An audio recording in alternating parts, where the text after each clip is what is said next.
I'm going to talk you through the 5 stages of training model that I use to train all my clients to make sure that everyone is exercising safely and effectively and prevent injury in the long term.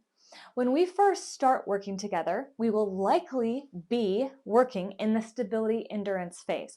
We will circle back to this phase over and over and over again. The reason that we come back here so often is because it's a lot easier to preferentially activate and stabilize our bodies and hold our posture in the correct way. When we don't circle back to this, or we never start here, it makes it really difficult for us to do heavier lifting with really good form. So this is where we'll start, and it is well worth it. We'll be working in higher rep ranges, somewhere between 12 and 20, maybe even 30 or more reps, and we will be lifting lighter weights and preferring stability-focused movements.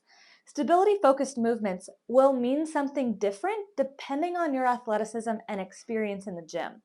When you first start doing stability-focused movements, that could mean that you're going to step up onto a stair.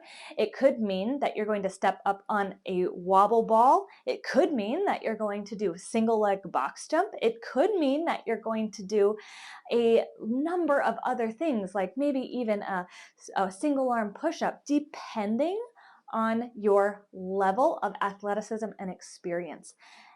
And I say this to emphasize that everyone can always circle back and benefit from coming back to the stability endurance phase.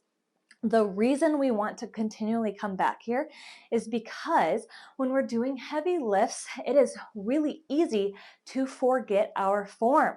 And so when we come back here, it helps us to remember how to hold our good posture and form when we're doing even basic movements. Now, a lot of people maybe struggle to enjoy this phase as much as other phases because you're picking up lighter weights and it doesn't feel like you're doing as much. But I'm going to tell you that in the long run, it's going to help so much to make sure that you will prevent injury in the long term.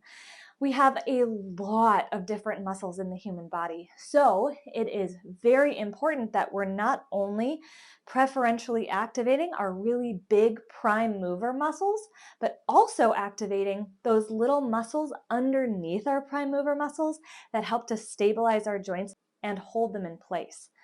When we don't ever come back to stabilization endurance, we're not really going to activate those.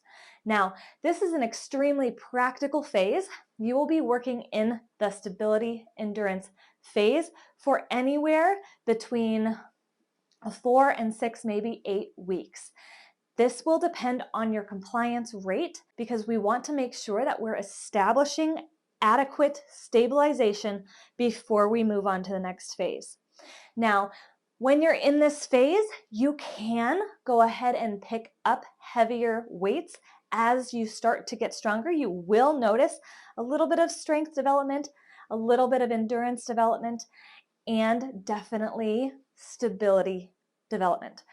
People don't often realize that when you practice stabilization-focused movements like balance, you actually can increase balance just like you would strength. It's an adaptable performance.